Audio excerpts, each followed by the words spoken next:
Friends, आज की जो ट्रेनिंग है वो फ्रेशर्स के लिए भी इंपॉर्टेंट है और वो लीडर्स के लिए भी इंपॉर्टेंट है। फ्रेशर्स और लीडर्स के बीच में किस तरह का तालमेल होना चाहिए उसके ऊपर आज मैं बात करूंगा, और किस तरह से लीडर्स अपनी टीम को ग्रो करा सकते हैं और किस तरह से एक फ्रेशर अपने लीडर के साथ मिलकर अच्छी तरह से काम कर सकता है और तरक्की कर सकता है, उस पर मैं आज आपसे चर्चा करूंगा। तो आज की ट्रेनिंग में मैं दो गधों के बारे में बात करूंगा। आप हंसेंगे। गधों के बारे में बात करूंगा। यस, मैं रियल स्टोरी बताऊंगा आपको, कोई काल्पनिक कहानी नहीं है। मैं दो गधों की स्टोरी आपको एक एक करके बताऊंगा, और दोनों रियल स्टोरी हैं, इसमें कोई काल्पनिक नहीं है। मेरे बीती हुई बातें हैं जो मैं आपके साथ शेयर करूंगा। एक चार पैर का गधा, उसके बारे में पहले चर्चा करूंगा। और कुछ लोग जानते हैं कुछ दो पैर के गधे भी होते हैं, तो दो पैर के गधे की भी बात करूंगा मैं। सबसे पहले मैं बात करता हूं एक चार पैर के गधे की। चार पैर का गधा मतलब रियल गधा। हाँ, गधा एक बड़ा मासूम, एक बड़ा ही सिंसियर और बड़ा ही क्यूट सा जानवर होता है। बहुत साल पहले की बात है, आप में से काफी लोग जानते हैं कि मैं एक स्पोर्ट्समैन था। अक्सर मैं कोचिंग कैंप्स में रहता था, और कानपुर की घटना है जिसको मैं कभी नहीं भूलता हूँ, और आप में से कुछ लोगों ने शायद सुनी भी होगी मुझसे, जो सीनियर्स हैं उनने जरूर ये स्टोरी सुनी होगी। बहुत साल पहले की बात है, जब मैं कानपुर में एक कोचिंग कैंप में था, और वहां पर बरसात के सीजन में ग्राउंड में अक्सर पानी भर जाता था। हमारा ग्राउंड जो था वो मिट्टी वाला था, यानी सिंथेटिक ट्रैक नहीं था। और सिंथेटिक ट्रैक नहीं होने की वजह से, नॉर्मल ट्रैक होने की वजह से, ग्रासी ट्रैक होने की वजह से, उसमें घास की वजह से बड़े सारे आवारा जानवर ग्राउंड के अंदर आ जाते थे। तो गधे भी आए थे, आवारा गाय भी आ जाती थी। और बारिश के सीजन में जब पानी भरा हो और मिट्टी का ट्रैक हो, तो ऐसे में क्या होता था कि जो जानवरों के पैरों के निशान उस ट्रैक पे रह जाते थे। जब बारिश का पानी कम हो जाता था, पानी सूख जाता था, तो जानवरों के पैरों के निशान वहां पे रह जाते थे, जो कि हम एथलीट्स के लिए बड़े डेंजरस थे, क्योंकि हम बहुत तेज रनिंग करते थे, स्पाइक्स पहने होते थे हमने। और ऐसे में स्पाइक अगर जानवर के पैर के निशान में अगर पड़ गया तो इंजरी होने के, एंकल इंजरी होने के चांसेस बहुत होते थे। तो हम अक्सर एडमिनिस्ट्रेशन के साथ में ये प्रॉब्लम को डिस्कस किया करते थे कि सर, हमारे ग्राउंड में जो जानवर आ रहे हैं ये हमारे लिए बहुत रिस्की है और इनको रोकना जरूरी है। तो एडमिनिस्ट्रेशन ने कुछ दिन के बाद सोचने के बाद एक डिसीजन लिया कि हमारे गेट, इसमें ग्राउंड में आने के तीन दरवाजे हैं, तीन गेट है बड़े बड़े, और उन गेट को बंद करना पॉसिबल नहीं, क्योंकि फैमिलीज भी यहाँ पे रहती हैं और काफी लोग यहाँ पर रहते हैं, तो उनको आने जाने का गेट तो हम बंद नहीं कर सकते। तो उन्होंने एक फैसला लिया कि जानवरों को रोकने के लिए कुछ काम करते हैं। तो उन्होंने क्या किया, गेट जो थे उन गेट्स के ऊपर जो ट्रैप्स होते हैं वो इंस्टॉल करने के लिए बात कर ली उन्होंने। और वो ट्रैप कैसे होते थे कि जो बीच में एक गेट के ऊपर, दरवाजे के ऊपर जहां से सब एंटर करते थे, वहां पर उन्होंने पाइप्स लगा दिए, कुछ गैप छोड़ छोड़ के थोड़ा थोड़ा, और मोटे मोटे पाइप्स थे। उसमें आदमी तो पैदल उस पर पैर रख के जा सकता था, साइकिल जा सकती थी, स्कूटर मोटरसाइकिल जा सकता था, कार जा सकता था, लेकिन जानवरों के पैर उस पाइप में फंसने के, उन बीच में जो गैप होता था पाइप्स के, उसमें फंसने का डर रहता था, तो इसकी वजह से जानवर अंदर नहीं घुसते थे। लेकिन जब ये काम किया जा रहा था, जब ये ट्रैप इंस्टॉल किए जा रहे थे, तो उसके पहले वहां पर बुनियाद खोदनी थी, क्योंकि काफी गहरा गड्ढा भी करना था, और फिर साइड में वो बुनियाद खोदनी थी जहां पर दीवार चीनी जाए, और दीवार के अंदर पाइप्स लगाए जाए ताकि जानवर अंदर ना आ पाए और इंसान आता रहे, और उनकी बाइक्स या उनके स्कूटर्स या उनकी साइकिल वगैरह सब अंदर आ पाए। तो बरसात का सीजन था, रात के दिन में बुनियाद खोद दी गई ताकि वहां पर एक दीवार बनाई जा सके और उस दीवार के अंदर पाइप्स लगाए जा सके। रात को तेज बारिश हो गई, और जब रात को तेज बारिश हो गई तो क्या हुआ कि पानी भर गया उस गड्ढे के अंदर, जो कि बुनियाद खोदने के लिए जो तैयारी की गई थी। बुनियाद के जो साइज था वो कुछ ऐसा था कि करीब 2 फुट चौड़ा, 1.5 पौने 2 फुट करीब चौड़ाई जितनी दीवार बनती है, नीचे से बुनियाद काफी चौड़ी होती है। उसकी जो लंबाई थी वो 5-5.5 फुट के आसपास थी, गहराई जो थी वो भी 5-6 फुट के आसपास थी। तो ध्यान दीजिए, जो गड्ढा खोदा गया, जो बुनियाद खोदी गई जिसमें दीवार बननी थी, और दीवार के अंदर पाइप लगाने थे जिसकी वजह से जानवरों को रोका जा सके। तो उसका साइज क्या था, करीब 1.5-2 फुट चौड़ा, 5-6 फीट गहरा और 5-6 फीट लंबा। बारिश हुई थी, तेज बारिश हुई, पानी भर गया। रात को एक गधा, मासूम जानवर बेचारा घूमता घूमता आया, वहां पे उसको दिखाई नहीं दिया, क्योंकि हर रोज आता था घास के चक्कर में और आके चला जाता था। उस दिन उसको पता नहीं था कि यहाँ पे कोई गड्ढा खोद रखा है, कोई बुनियाद खोदने वाले हैं और उसके खिलाफ कोई साजिश हो रही है। वो बेचारा अंधेरे में नॉर्मल आया और उस गड्ढे के अंदर समा गया। सुबह जब हम ग्राउंड में पहुंचे तो हमने देखा गेट के ऊपर ही एक गधा फंसा हुआ उसके अंदर, वो गड्ढा जो खोदा गया था उनको रोकने के लिए, उसी के अंदर एक गधा फंस गया बेचारा, और वो मुश्किल से उसकी गर्दन बाहर निकाल के, उसकी मुंह और नाक जो थी वो बड़ी मुश्किल से उसको बाहर निकाल के सांस ले पा रहा था और छटपटा रहा था बाहर निकलने के लिए। इस गधे ने बहुत कोशिश की, भरसक कोशिश की कि किस तरह से इस गड्ढे से बाहर आ जाए, ट्राई कर रहा था, लेकिन क्योंकि एकदम डीप भी था, ज्यादा चौड़ाई भी नहीं थी, गहराई भी उतनी ही थी जितनी उसकी हाइट होती है, जगह साइड में भी नहीं थी और एकदम सीधा खोदा हुआ था। अगर थोड़ा टैपर्ड होता, थोड़ा स्लोप होती तो वो निकल पाता। तो बेचारे ने हर कोशिश कर ली लेकिन वो निकल नहीं पा रहा था। फिर हमने देखा एक मासूम जानवर है और बेचारा मर जाएगा अगर इसकी हेल्प नहीं करी तो, और इसकी हेल्प करने के लिए हमें कुछ करना चाहिए। तो हमने जूते उते निकाले और अपने ट्रैक सूट्स के लोअर ऊपर किए और हमने पूरी टीम ने मिलकर कोशिश की कि इसको चलो बाहर निकालते हैं बेचारे जानवर को। अब क्योंकि जगह वहां पे ज्यादा थी नहीं, पानी भरा हुआ था, मिट्टी थी, फिसलन भी थी, और ऐसे में गधे के ऊपर कोई हैंडल्स तो लगे भी नहीं थे कि मैं उनको पकड़ के खींच लूं या टीम को बोलूं कि उसको पकड़ खींचो। तो किसी के हाथ में स्किन आई, किसी के हाथ में उसकी गर्दन आई, किसी ने उसके कान पकड़े, और जो भी थोड़ा बहुत पकड़ सकते थे वो पकड़ के निकालने की कोशिश कर रहे थे। गधा छटपटा रहा था बाहर निकलने के लिए और हमें लगा थोड़ी सी मदद कर देंगे इसकी तो ये बाहर निकल जाएगा। लेकिन हुआ ये कि जैसे हमने कोशिश करना शुरू की, गधे ने हथियार डाल दिए, उसने कोशिशें करनी बंद कर दी। जब तक हम उसकी हेल्प नहीं कर रहे थे, जब तक हम देख रहे थे, जब तक गधा अपने आप से निकलने की कोशिश कर रहा था लेकिन उसकी कोशिश से कामयाब नहीं हो रही थी, हमें लगा थोड़ी सी हेल्प हम कर देंगे, थोड़ा सा पुश हम कर देंगे, थोड़ा सा हम खींच लेंगे तो बेचारा बाहर आ जाएगा। लेकिन जैसे ही हमने उसको खींचने की कोशिश की, उसकी गर्दन पकड़ के, उसकी स्किन पकड़ के, वो सब हमने कोशिश की, और जब हमने कोशिश करनी शुरू की तो गधे ने कोशिश करनी बंद कर दी। अब हम इतना वजन उठा नहीं सकते थे क्योंकि कुछ हमारे पास था नहीं उसको खींचने के लिए। तो हमने भी देखा अगर गधा कोशिश नहीं कर रहा है तो हमारी कोशिश से क्या होगा, हम तो निकाल नहीं पाएंगे, इतना वजन हम कैसे उठा पाएंगे गर्दन से उसकी स्किन को पकड़ के। तो हमने भी छोड़ दिया, और जैसे ही हमने छोड़ दिया गधे ने फिर से चटपटाना शुरू कर दिया। उसने फिर से कोशिश की, हमें लगा कि गधा बाहर निकलने के मूड में आ गया, चलो मदद करते हैं। फिर से हमने उसकी गर्दन पकड़ी, स्किन पकड़ी और पकड़ के खींचने की कोशिश की, और जैसे हमने कोशिश करना शुरू किया गधे ने अपनी कोशिश से बंद कर दी। फिर से हमने गिव अप करना पड़ा क्योंकि हम अकेले उठा नहीं सकते थे, हमने छोड़ दिया उसको। जैसे हमने छोड़ा गधे ने फिर कोशिश करनी शुरू की। फिर हमें लगा कि शायद गधे को समझ में आ गया है कि ये लोग कोशिश कर रहे हैं तो मुझे भी एफर्ट लगाने चाहिए। तो हमने फिर कोशिश की और गधे ने फिर गिव अप कर दिया। ये आधा घंटा चलता रहा। जब हम कोशिश कर रहे थे गधा कोशिश नहीं कर रहा था, जब गधा कोशिश कर रहा था और हम उसकी हेल्प करने की कोशिश कर रहे थे, गधा फिर से वापस उसी मोड में चला जाता था कि ठीक है निकालो। बड़ी देर तक ये तमाशा चलता रहा, आधे घंटे तक चलता रहा। कोच भी आ गया, कोच भी कहता है यार कुछ नहीं होने वाला, छोड़ दो, ये सच में गधा है। और फाइनली हमें उसको छोड़ना पड़ा और बाद में हमें रेस्क्यू के लिए दूसरी टीम बुलानी पड़ी और उसको बाहर निकाला गया। अब ये बात मैं आपको क्यों समझा रहा हूं, ये बात आपको क्यों बता रहा हूं कि गधे की स्टोरी आपके लिए कहां से रेलेवेंट है। मैं किसी को गधा नहीं बोल रहा हूं, पर्सनली प्लीज मत लीजिए उसको, लेकिन बहुत सारे एसोसिएट ऐसे होते हैं हमारे कि अपलाइन उनका हेल्प करने के लिए तैयार है। वो कहता है प्लान दिखाना तो मैं आ जाऊंगा, फॉलोअप करना मैं आ जाऊंगा, क्लोजिंग करानी है मैं आ जाऊंगा, टीम की मीटिंग करनी है मैं आ जाऊंगा, सेमिनार करना है तो स्टू करो मैं आऊंगा, ट्रेनिंग देनी है मैं आऊंगा। वो हर टाइम अवेलेबल होता है अपनी टीम को डेवलप करने के लिए, एक फ्रेशर को कामयाब बनाने के लिए। लेकिन जब फ्रेशर एफर्ट नहीं लगाता, जब सीनियर एफर्ट लगाता है, सीनियर बोलता है कि मैं रेडी हूं, उस वक्त अगर फ्रेशर अपने एफर्ट थोड़े से लगा दे तो सेल्स निकल जाए, टीम बन जाए, हम ग्रो करना शुरू कर दें। लेकिन ऐसे में अगर फ्रेशर अपने एफर्ट नहीं लगाएगा तो सेल्स नहीं आएंगी। बहुत बार ऐसा होता है कि हम प्लान दिखा रहे होते हैं, क्लोजिंग कर रहे होते हैं, क्लोजिंग के बाद में जो हमारा फ्रेशर है, जो हमारा बी है, ये तो अपनी तरफ से पूरी कोशिश कर रहा होता है सेल निकालने की। वो तो कोशिश करता है कि तुरंत साइन अप किया जाए, तुरंत उसकी पेमेंट निकाल ली जाए और उसकी लिस्ट बनवाई जाए और उसको आगे नेक्स्ट स्टेप पे ले जाया जाए। लेकिन बी अपना रोल ठीक से प्ले नहीं करता। बी क्या करता है, सर छोड़िए मैं कल पेमेंट ले लूंगा, सर ये तो अपना ही बंदा है, मैं अपने आप ले लूंगा। तो जब ए प्रेशर कर रहा होता है, ए पुश कर रहा होता है सेल को, उस वक्त बी जो है वो डील छोड़ देता है। जबकि होना यह चाहिए था कि प्लान दिखाने के बाद, ऑब्जेक्शन हैंडलिंग करने के बाद, क्लोजिंग के बाद में या उस दौरान जो फ्रेशर है, जो ए है, वो पुश करे सेल को, वो अपने गेस्ट को, क्योंकि रिलेशन उसके साथ में है, वो अपने गेस्ट को तैयार करे तुरंत पेमेंट करने के लिए, उससे पेमेंट मांगे, उसका साइन अप कराए उसी वक्त। और वो टालने की भी कोशिश कर रहा है तो उसको टालने ना दे।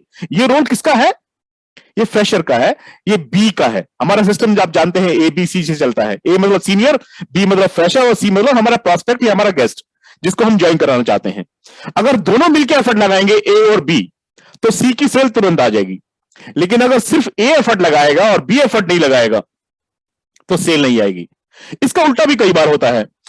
जो फ्रेशर है वो बेचारा बहुत कोशिश कर रहा होता है, वो छटपटा रहा होता है सेल निकालने के लिए, वो बहुत मेहनत कर रहा होता है, वो बहुत लोगों से बात कर रहा होता है, वो प्लान भी दिखा रहा होता है, लेकिन उसके रिजल्ट नहीं आते क्योंकि उसका ए उसका साथ नहीं देता, उसका जो सीनियर है वो उसको सपोर्ट नहीं करता। अगर सी को प्लान दिखाया जा रहा है, बी प्लान दिखा रहा है बार बार और ए उसके साथ में नहीं है तो सेल नहीं आएगी। अगर बी प्लान दिखा रहा है और ए साथ में नहीं है तो सेल नहीं आएगी। अगर ए अवेलेबल है, बी अवेलेबल है, सी भी अवेलेबल है, प्लान दिखाया जा रहा है, लेकिन अगर बी पुश नहीं करता है, बी अपने गेस्ट से पेमेंट नहीं मांगता है, जब वो टालमटोल करने की कोशिश कर रहा होता है गेस्ट या प्रोस्पेक्ट, उस वक्त तो नहीं कहता कि यार इतना सोचने की जरूरत नहीं है, आप तुरंत डिसीजन लो, स्टार्ट करो, हम मिलकर बहुत अच्छा बिजनेस करेंगे। जो पुश करना होता है, जो एनकरेज करना होता है, जो पर्सनल एश्योरेंस देनी होती है, वो हमारा फ्रेशर नहीं देता है तो सेल खराब हो जाती है। बहुत बार ऐसा होता है कि सीनियर तैयार होता है लेकिन उसका जो डाउनलाइन है वो रेडी नहीं होता। बहुत बार डाउनलाइन रेडी होता है और अपलाइन रेडी नहीं होता। मैं जो कहना चाहता हूं ये कि जब तक ए और बी दोनों मिलकर एफर्ट नहीं लगाएंगे, जब तक सीनियर लीडर और उसकी टीम का एक नया एसोसिएट जब तक मिलकर एफर्ट नहीं लगाएंगे तब तक काम नहीं होगा। जब लीडर और उसके फ्रेशर मिलकर एक साथ में तालमेल के साथ में काम करते हैं, जब फ्रेशर और लीडर एक साथ मिलकर तालमेल के साथ में काम करते हैं तो अच्छे रिजल्ट आते हैं, बेस्ट रिजल्ट आते हैं। सीनियर एक तरफ खींच रहा है, फ्रेशर एक तरफ जा रहा है तो रिजल्ट नहीं आएंगे। जब सीनियर को टाइम है तो फ्रेशर टाइम नहीं देता, रिजल्ट नहीं आएंगे। जब फ्रेशर के टाइम है उस टाइम पे सीनियर टाइम नहीं देता, रिजल्ट नहीं आएंगे। मिलकर काम करना पड़ेगा और एक दूसरे के साथ सपोर्टिव रोल प्ले करना पड़ेगा। एक दूसरे की जो कमजोरी है उसको कॉम्प्लीमेंट करना पड़ेगा। फ्रेशर और सीनियर, फ्रेशर और लीडर्स जब मिलकर एक साथ में एफर्ट लगाएंगे तो रिजल्ट अच्छे आएंगे। दूसरी चीज, आपने आर्मी में शायद सुना हो या ना सुना हो, आर्मी में स्पेशली कमांडोज जो होते हैं, जो सबसे अच्छे सोल्जर्स होते हैं, वहां पर एक सिस्टम होता है जिसको बोलते हैं बडी सिस्टम।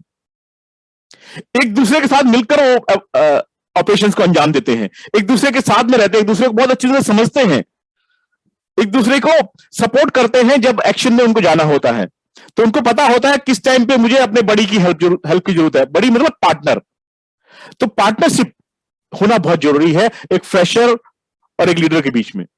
जब तक वो पार्टनरशिप में काम करेंगे, मिलकर काम करेंगे, जब तक बहुत अच्छे रिजल्ट आएंगे। बड़े से बड़े, मुश्किल से मुश्किल ऑपरेशंस में वो बड़ी सिस्टम उनको काम करता है। वो एक दूसरे के ऊपर इतना भरोसा करते हैं जिसकी वजह से वो दुश्मन को हरा पाते हैं, उसको परास्त कर पाते हैं। सो हमारे यहां पे दुश्मन तो कोई है नहीं। जो हमारा प्रोस्पेक्ट है वो बिजनेस में हम उसको लाना चाहते हैं। जब हम दोनों मिलकर बी और ए, सीनियर और फ्रेशर मिलकर एफर्ट लगाते हैं तो हम कन्विंस कर पाते हैं अपने गेस्ट को और उससे तुरंत हम सेल ले पाते हैं, तुरंत उसकी ज्वाइनिंग करा पाते हैं। उसी तरह से जब हमें बिजनेस में आगे बढ़ना है, जब टीम तो बन गई है, टीम बनने के बाद टीम को ट्रेन करना है, टीम को मोटिवेट करना है। अगर फ्रेशर कुछ और बोलता है और सीनियर कुछ और बोलता है तो ऐसे में कोऑर्डिनेशन ठीक नहीं रहता है और बिजनेस खराब हो जाता है। तो इसलिए बड़ी सिस्टम को फॉलो करेंगे अगर आप तो बहुत ही ज्यादा फायदा होगा। बड़ी सिस्टम मतलब पार्टनरशिप। अपने अपलाइन के साथ में, अपनी डाउनलाइन के साथ में अगर आप पार्टनरशिप कर ले, एक दूसरे को सपोर्ट करने की ठान ले, कसम खा ले, तो आपका बिजनेस बहुत जल्दी से ग्रो करेगा। नेक्स्ट जो आपको समझना है कि एक लीडर को कम से कम 5 से 6 फ्रेशर्स के साथ में काम करना चाहिए। एक लीडर को कम से कम 5 से 6 फ्रेशर्स के साथ में काम करना चाहिए। उनको साइन अप सिखाना, उनको वेबसाइट विजिट कराना, प्रोस्पेक्ट की लिस्ट बनवाना, उनके गोल सेट कराना, प्रोस्पेक्टिंग कैसे करते हैं, इन्विटेशन कैसे करते हैं, प्लान कैसे दिखाते हैं, क्लोजिंग कैसे करते हैं, ऑब्जेक्शंस को कैसे आंसर करते हैं, उनके साथ में फील्ड में जाके प्लान दिखाना, फॉलोअप करके सेल निकालना, उनके हाथ से करवाना, पहले खुद करना फिर उनसे करवाना। ये काम, ये पूरी रिस्पॉन्सिबिलिटी, ये इंश्योर करना है कि उसका पैकेज टाइम से आया कि नहीं आया, कोई दिक्कत है कि नहीं है, उसका पेन नंबर अपलोड हुआ कि नहीं हुआ, उसका एड्रेस करेक्ट है कि नहीं है, उसका फोन नंबर करेक्ट डाला है कि नहीं डाला है, उसका केवाईसी हुआ कि नहीं हुआ। ये सारी जिम्मेदारियां सिर्फ बड़ी बड़ी बातें करना लीडरशिप नहीं है, छोटी छोटी बातों को भी ध्यान में रखना यह लीडरशिप है। सिर्फ बड़ी बड़ी बातें करना लीडरशिप नहीं है। लीडरशिप का मतलब है कि आपने पूरा ख्याल रखना है अपने फ्रेशर का, अपने उस नए एसोसिएट का। ऐसा ना हो कि गलती से आपने पेन नंबर ना डाला और 20% उसका टीडीएस कर जाए। ऐसा ना हो कि जब वो सेल डालने लगे उस टाइम पे वो साइन अप नहीं कर पा रहा क्योंकि केवाईसी नहीं हो रखा है ना। जब वो अपना कुछ चेंज करना चाहे तो उस पर फोन नंबर ही उसका अपडेट नहीं है ना, उस पर ओटीपी नहीं आता है। ये सारी चीजें गलती हो जाती है, अक्सर सीनियर्स की गलती होती है, फ्रेशर्स को तो नहीं पता। तो ऐसे में मिलकर काम करना जरूरी है। फ्रेशर को समझना चाहिए कि मुझे अपने अपलाइन की हर बात को सुनना है। फ्रेशर को पूरी तरह से सरेंडर कर देना है अपने सीनियर को, और सीनियर को अपने बच्चों की तरह अपने फ्रेशर्स को संभालना है, अपने बच्चों की तरह। अगर वो नहीं सुन रहा है तो उसको समझाना है, उसकी काउंसलिंग करनी है। वो बात नहीं मानता है तो भी उसको समझाना है, उसको किसी और सीनियर से मिलवा के कन्विंस करना है, समझाना है कि वो क्या सही कर रहा है और क्या गलत कर रहा है। जो गलतियां कर रहा है उनको ठीक करना है। ये काम हर लीडर को करना होगा। फ्रेशर और सीनियर मिलकर तालमेल के साथ में काम करते हैं तो बेस्ट रिजल्ट आते हैं। चाहे वो सेल की बात हो या टीम को डेवलप करने की बात हो या उसको टारगेट से अचीव करने की बात हो, अगर सीनियर कुछ और बोलेगा और फ्रेशर कुछ और बोलेगा, टीम में अलग अलग सिग्नल जाएंगे, टीम में अलग अलग मैसेज जाएंगे, मिलकर एक साथ में एफर्ट नहीं लगेंगे तो रिजल्ट नहीं आएंगे। ये आप सबको समझना बहुत जरूरी है। तो आप फ्रेशर हैं तो आपको एक अपना मेंटर चूज करना है कि मुझे किसके साथ में, किसकी गाइडेंस में काम करना है। वो जो आपका रोल मॉडल हो, जो परफेक्ट नहीं है, लेकिन परफेक्ट तो कोई होता नहीं है, कोई भी अपलाइन परफेक्ट नहीं होगा, तो जो रोल मॉडल होते हैं वो भी परफेक्ट नहीं होते, लेकिन एक ऐसा इंसान जो आपको इंस्पायर करता हो, जो आपको मोटिवेट करता हो, जो आपको हेल्प करता हो, जो आपको गाइड करता हो, जो आपको नेक्स्ट लेवल पे ले जा सके, जो आपके गोल्स को अचीव करने में आपकी मदद कर सके, जिसको नॉलेज हो, जिसके पास एक्सपीरियंस हो सही गाइडेंस देने का, ऐसे एक मेंटर की आपको पहचान करनी है और उनके बाद उनसे मिलना है, उनसे बात करनी है, और उसके बाद आपको पूरी तरह से सरेंडर कर देना है कि सर आप जो भी कहेंगे, मैम आप जो भी बताएंगे, मैं उसको पूरी तरह से फॉलो करूंगा। तो एक दूसरे के अंदर फेथ होना बहुत जरूरी है।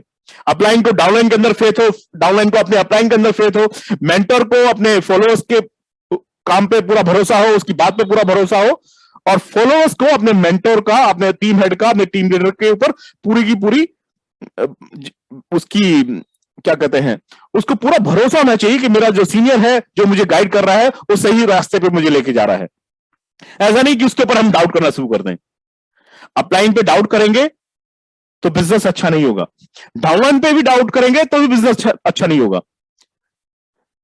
वही याद कीजिए, जब गधा एफर्ट लगाता है और इंसान उसको सपोर्ट नहीं करता है तो बाहर नहीं निकल पाता। जब इंसान उसको सपोर्ट कर रहा है और गधा अपने एफर्ट लगाना बंद कर देता है तो गड्ढे से बाहर नहीं आता। वो गड्ढे से बाहर कब आएगा? जब दोनों एक साथ में एफर्ट लगाएंगे, दोनों एक साथ में कोशिश करेंगे। जब हम मिलकर कोशिश करेंगे अपने नेटवर्क को बड़ा बनाने की, जब हम मिलकर कोशिश करेंगे टारगेट्स को अचीव करने की, जब हम मिलकर कोशिश करेंगे सेल्स निकालने की, जब हम मिलकर कोशिश करेंगे बड़े बड़े लेवल्स को अचीव करने की, तो ऐसे में आप 100% बिलीव कीजिए अपने अपलाइन के ऊपर, अपने मेंटर के ऊपर, अपने सीनियर के ऊपर, और हर सीनियर को, अपने डाउनलाइन को अपने बच्चों की तरह ट्रीट करना है। चाहे उम्र में बड़े हो लेकिन उनके पास एक्सपीरियंस नहीं है, उनको नॉलेज नहीं है, भले ही वो दूर आपसे रहते हो लेकिन फिर भी आपकी गाइडेंस उन तक पहुंचनी चाहिए, उनसे लगातार बात होनी चाहिए, उनसे कम्युनिकेशन लगातार होना चाहिए। हर रोज अपलाइन डाउनलाइन के बीच में बातचीत होनी चाहिए। जिनको आप फॉलो कर रहे हैं उनसे 2 बार 3 बार दिन में बात कीजिए, हो सके तो हर रोज मुलाकात कीजिए, उनकी एक्टिविटीज के बारे में जानिए। ये काम है लीडर्स का। और सिमिलरली जो फ्रेशर्स हैं, जो फॉलोअर्स हैं, जो नए हैं बिजनेस में, उनका भी ये काम है कि वो अपने दिनचर्या के बारे में, अपने काम के बारे में, जिस तरह से वो एफर्ट लगा रहे हैं, कहां पर जाने वाले हैं, ये सारी रिपोर्ट दें अपने अपलाइन को। अब मैं आता हूं दूसरे गधे की बात। पहले मैंने बताया था कि एक 4 पैरों का गधा, जो रियल स्टोरी है मैंने आपके साथ में शेयर किया, जिससे कि आपको समझ में आता है कि अपलाइन और डाउनलाइन के बीच में किस तरह का रिलेशन होना चाहिए। अब मैं बात कर रहा हूं एक डाउनलाइन की, जिसका मैं नाम तो नहीं लूंगा, लेकिन वो था असली में गधा ही, और ऐसे गधे आपके पास भी होंगे, तो प्लीज उसको पर्सनली मत लीजिए, मैं नाम भी नहीं लूंगा किसी का। लेकिन 2 पैर के गधे मैं कहता हूं, जहां पर अपलाइन रेडी है हेल्प करने के लिए, जहां पर अपलाइन सब कुछ उसको देने के लिए तैयार है, पूरा अपना नॉलेज, पूरा अपना एक्सपीरियंस अपनी डाउनलाइन को देने के लिए तैयार है, लेकिन ये लेने के लिए तैयार नहीं होता, तो उसको क्या कहेंगे?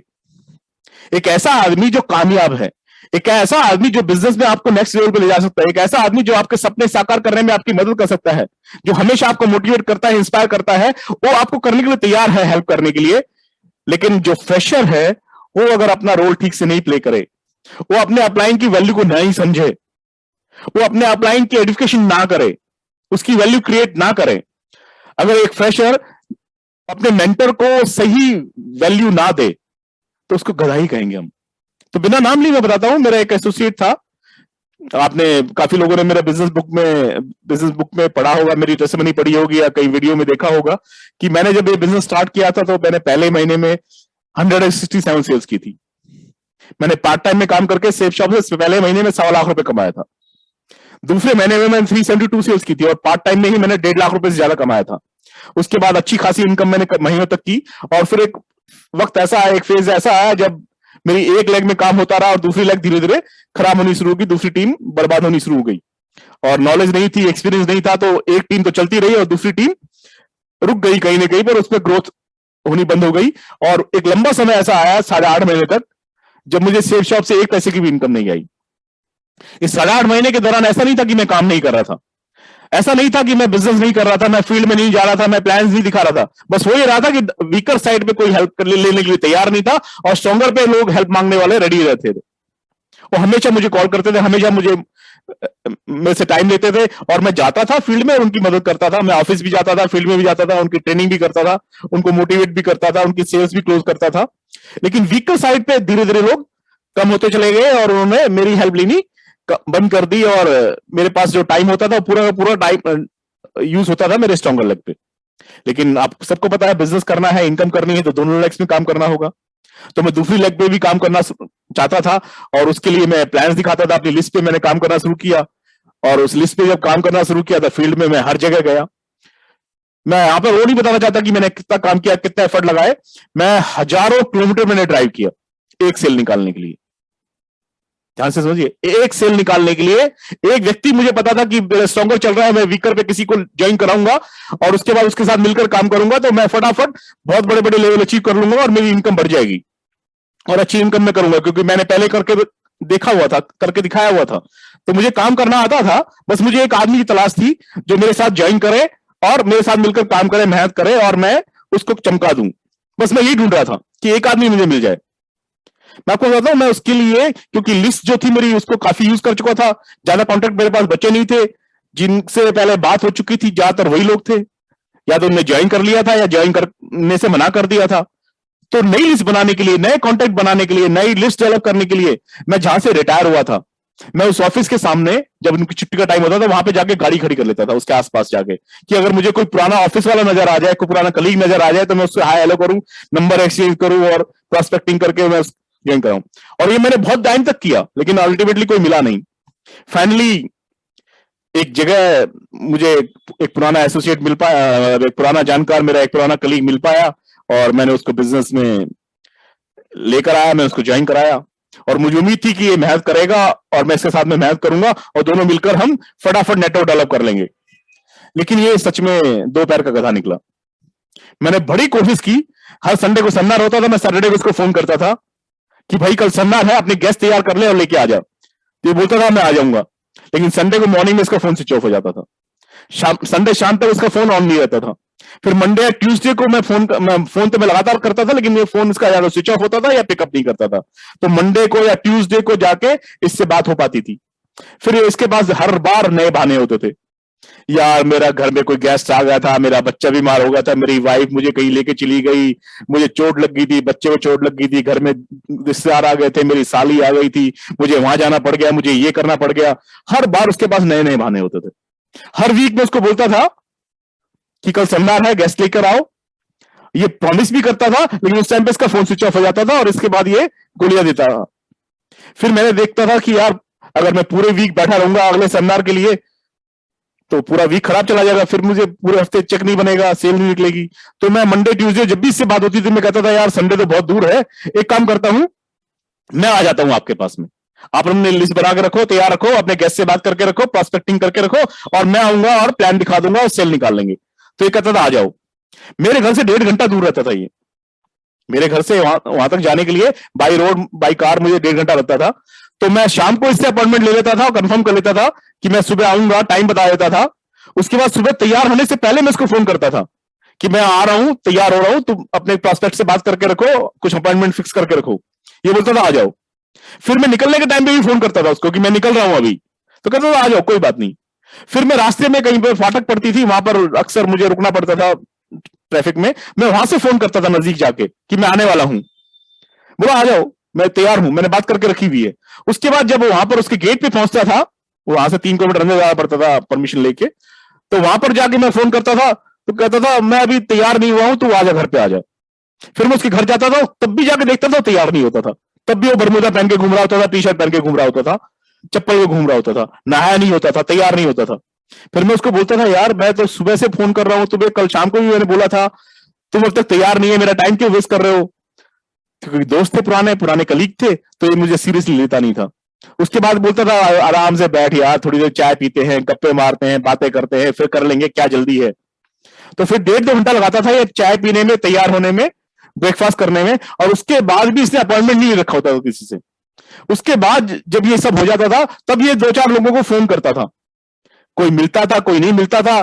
फिर हम धक्के खाते थे, गली गलियों में जाते थे एक के पास में, और अल्टीमेटली पूरा दिन वेस्ट हो जाता था मेरा। हर बार ऐसा होता था, घंटों मेरे बर्बाद करता था, पूरा दिन मेरा बर्बाद करता था, एक सेल नहीं आती थी। और मैं सोचता था मेरे पास बड़े दिनों के बाद, इतने एफर्ट लगाने के बाद एक आदमी ज्वाइन हुआ है, और ये आदमी भी एक नंबर का गधा निकला, क्योंकि मेरे पास कोई ऑप्शन नहीं था, मुझे उसी के साथ में काम करना था, उसी लिस्ट पे काम करना था। तो मैं लगातार महीनों तक मैं उसके साथ में लगा रहा, और एक सेल निकलने के बाद दूसरी सेल निकली नहीं। लेकिन कई महीने एफर्ट लगाने के बाद, कई महीने चक्कर काटने के बाद, मैं उसके साथ बैठने के बाद, मुझे उसके साथ में एक आदमी ऐसा मिला जिसको मैं पहले से जानता था, जो मेरा पुराना कलीग था। उसकी प्रोस्पेक्टिंग खुद ही की, इसके साथ मिलकर क्लोज की सेल, और उसको मैंने ज्वाइन कराया। और मेरी किस्मत कि वो भी गधा निकला, उसने भी वही किया जो इसने किया था। उसने भी कुछ खास काम नहीं किया, लेकिन उसके थ्रू मुझे एक और आदमी मिला जो मेरा पुराना कलीग था, मैंने उसको ज्वाइन कराया, और धीरे धीरे करके पहला ईवोल आया। उस ईवोल में मैं एक गेस्ट लेकर आया था, जो मेरा एक गधा जो ज्वाइन हुआ था। और उसके बाद धीरे धीरे दूसरे ईवोल में मैं 3-4 लोगों को लेके गया था, उसमें कुछ एसोसिएट थे, कुछ गेस्ट थे। और उसके बाद मैंने प्रमोशंस लेना शुरू किया दोबारा से। पर लेवल पे जाके मेरा बिजनेस खराब हुआ था, और टोपाज बनने में मुझे नानी याद आ गई थी। तो मैं आपको बता रहा था कि ये गधे जो आ जाते हैं 2 पैर वाले, आप सबकी टीम में ऐसे होंगे जो आपसे अपॉइंटमेंट लेते होंगे और उसके बाद गायब हो जाते होंगे, फोन स्विच ऑफ कर लेते होंगे, आपको बुला लेते होंगे और वहां पे मिलते नहीं होंगे, आपको बताते हैं कुछ और है, लेकिन एक्चुअली में उन्होंने बात करके रखी नहीं होती है। तो ऐसे लोगों के साथ में कैसे काम करना चाहिए, ये मैं आपको समझा रहा हूं। ऐसे लोगों के साथ में कैसे काम करना चाहिए, पीछे पड़ जाना चाहिए, उनके साथ जाके बैठिए, चाय पीजिए, खाना खाइए, कभी खिलाइए, कभी पिलाइए चाय खुद उसको, लेकिन उसको छोड़िए मत कभी भी, किसी भी एसोसिएट को, चाहे वो आपके वीकर पे है या स्ट्रॉन्गर पे है। अगर कोई रेस्पॉन्स नहीं दे रहा है तो कोई बात नहीं, उसके थ्रू कोई और निकल जाएगा।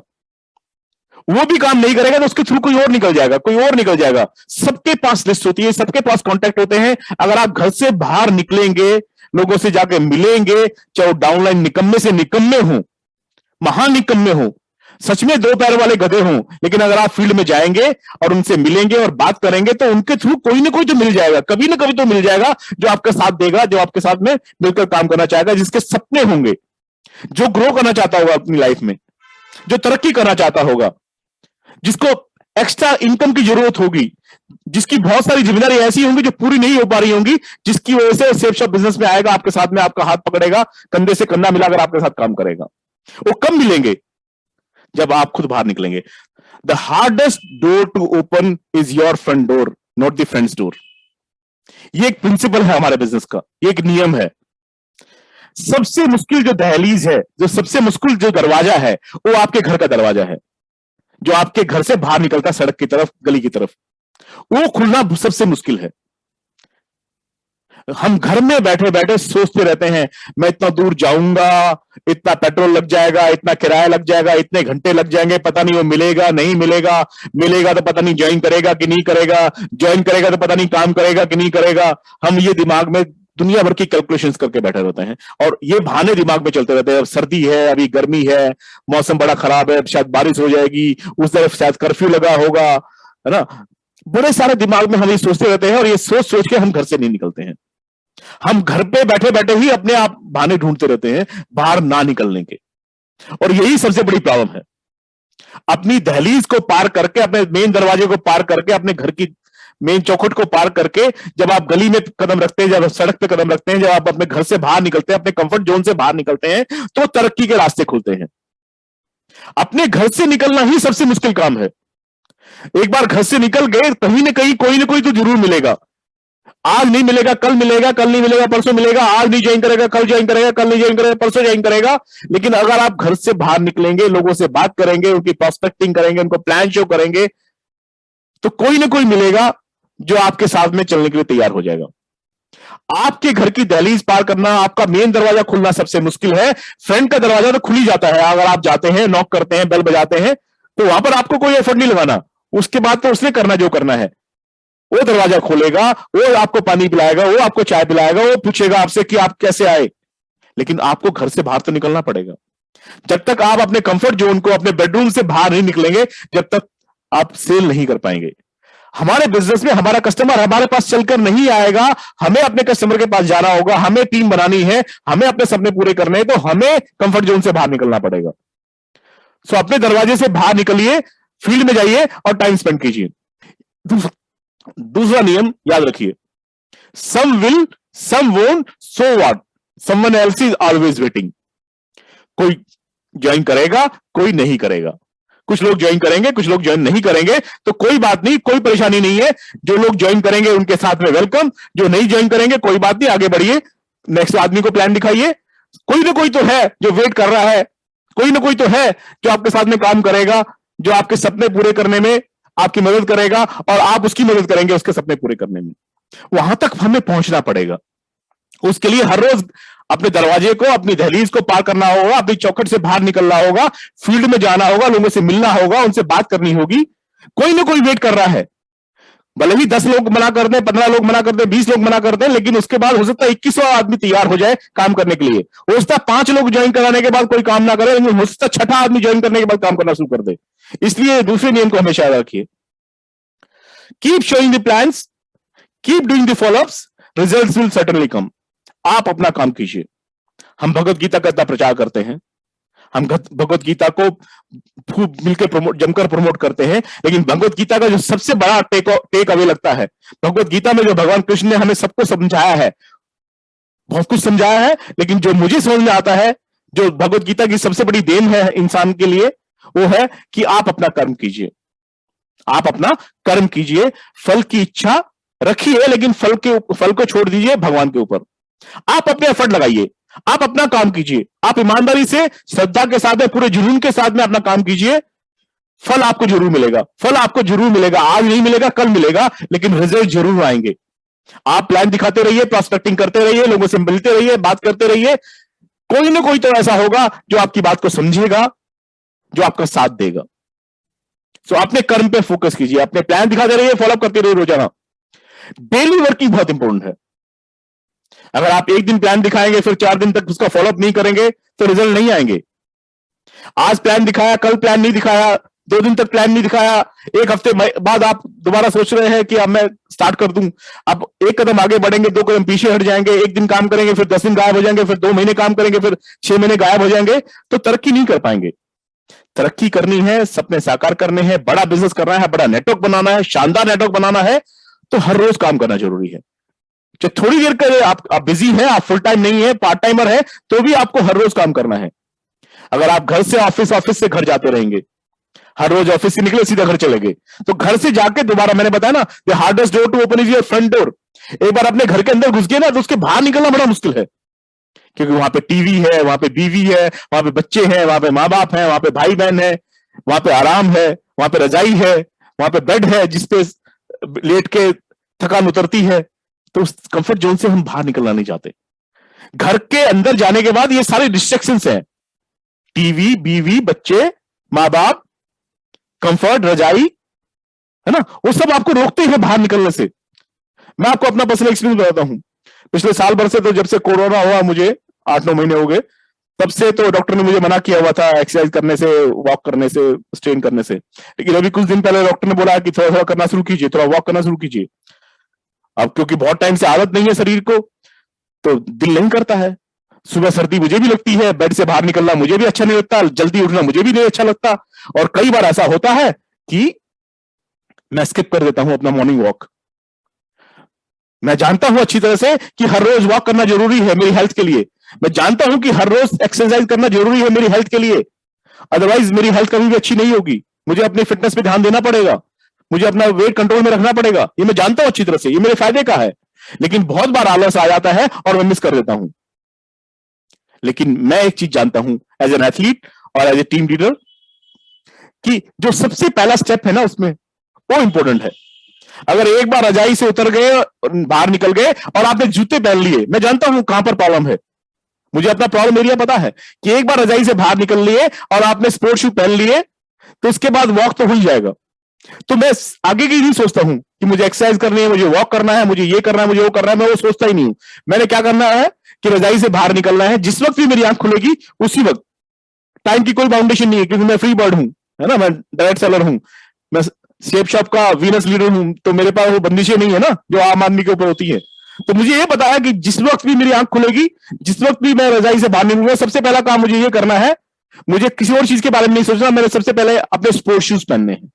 एक बार स्पोर्ट्स शू पहन लिए, उसके बाद मेरी रनिंग या मेरे वॉकिंग या मेरी एक्सरसाइज स्किप नहीं होती है। उसी तरह से आप सबको पता होता है कि आपका मेंटल ब्लॉक कहां तक है।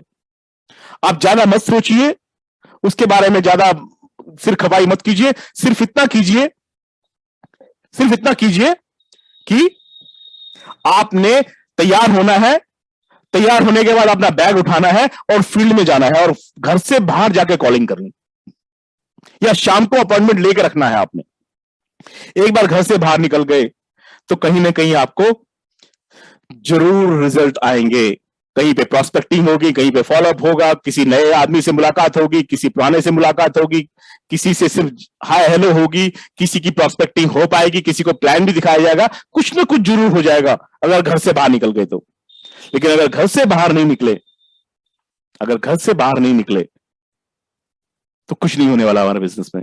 फिर आप उन लोगों में शामिल हो जाएंगे, उन लोगों की गिनती में आप ऐड हो जाएंगे जो कहते हैं कि मैंने भी ज्वाइन किया था लेकिन कुछ हुआ ही नहीं। ऐसे बहुत सारे लोग आपको मिलेंगे जो कहेंगे मैंने भी ज्वाइन किया था, मैंने भी ट्राई किया था, मैंने भी साइन अप किया था, मुझे भी पता है ये बिजनेस, लेकिन कुछ हुआ नहीं।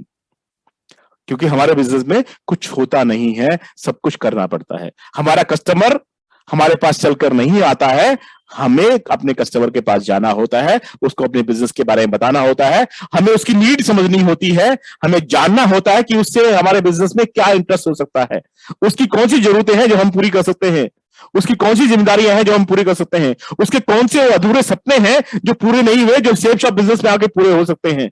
ये हमें पता लगाना है, जिसको हम प्रॉस्पेक्टिंग कहते हैं। ये सीखना है, ये कला। अगर आपने ये सीख लिया और आपने बाहर निकलना शुरू कर दिया तो आप जरूर कामयाब होंगे। मैं एक चीज आप सबको बताना चाहता हूं, मेरे नेटवर्क में कितने सारे लीडर्स ऐसे हैं जिन्होंने सिल्वर बनने के बाद बिजनेस छोड़ दिया, जिन्होंने सिल्वर बनने के बाद बिजनेस छोड़ दिया। अब मैं आपसे एक सवाल पूछता हूं, क्या एक सिल्वर को सेफ शॉप बिजनेस में किए जाने वाले सारे काम नहीं आते हैं? उसको प्लान दिखाना आता है, उसको क्लोजिंग करनी आती है, उसको फॉलोअप करना आता है, उसको सेल जमा करनी आती है ऑनलाइन, उसको सारे काम जो एक लीडर को आना चाहिए, वो सारे काम सिल्वर बनने तक ज्यादातर लोग सीख जाते हैं एक आध चीज को छोड़कर। लेकिन उसके बाद सारी नॉलेज होने के बाद, पूरा एक्सपीरियंस होने के बाद, कुछ कमाने के बाद, एक लेवल अचीव करने के बाद, उसके लिए तालियां बजने के बाद, उसको स्टेज पे ऑनर होने मिलने के बाद अगर वो बिजनेस छोड़ देता है तो नॉलेज की कमी नहीं है, एक्सपीरियंस की कमी नहीं है, सिस्टम में कमी नहीं है, कमी है तो है उसका आलस, जिसकी वजह से वो बाहर निकलना बंद कर देता है। उसने एक नेगेटिव लिस्ट बना ली होती कि ये नहीं करना है, लेकिन क्या क्या करना है ये उसके दिमाग में नहीं रहता है। क्या करना है? लगातार अपनी डाउनलाइन से बात करनी है, लगातार अपने प्रॉस्पेक्ट से बात करनी है, उनसे अपॉइंटमेंट लेना है, उनसे मिलना है, प्रॉस्पेक्टिंग करनी है, प्लान दिखाना है, क्लोजिंग करनी है, ऑब्जेक्शन हैंडलिंग करनी है, फॉलोअप करने हैं और उनको टाइम टू टाइम मोटिवेट करना है। ये अगर आप करते रहेंगे तो आपके बिजनेस में कभी भी आपको मायूसी झेलने को नहीं मिलेगी। सो मैंने 2 घरों की स्टोरी आपको बताई, आप कि किस तरह से अपलाइन और डाउनलाइन के बीच में कोऑर्डिनेशन होना चाहिए, किस तरह से हम मिलकर काम करना चाहिए। बड़ी सिस्टम जो मैंने आपको बताया उसको फॉलो कीजिए। हर फ्रेशर को अपना एक मेंटर आइडेंटिफाई करना है। हर लीडर को अपने कुछ 5-6 अच्छे फ्रेशर्स चूज करने हैं जिनके साथ मिलकर वो काम करेगा, जिनकी पूरी जिम्मेदारी वो लेगा।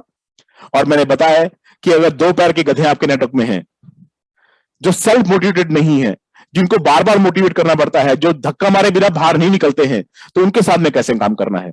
उनके पास जाना है, उनके साथ बैठना है, उनके साथ में टाइम स्पेंड करना है, उनके साथ चाय पीनी है, उनको अपने पास बुलाना है, कभी उनके पास खुद जाना है, उनकी लिस्ट बैठ के बनवानी है, उसके अपने सामने बैठ के उनसे कॉलिंग करवानी है। वो सारे काम जो आपके एब्सेंस में नहीं करता है वो आपको अपनी प्रेजेंस में कराने हैं। अगर आपने ये किया तो आप डेफिनेटली बहुत अच्छे लीडर बनेंगे और बहुत बड़े मुकाम पर पहुंचेंगे और बहुत कुछ अचीव करेंगे। लास्टली एंड मोस्ट इंपॉर्टेंटली, वो 2 पैर वाला गधा नहीं बनना है। अगर आलस है तो उसको बाहर निकालना होगा और आलस को छोड़ना पड़ेगा, फील्ड में जाना पड़ेगा।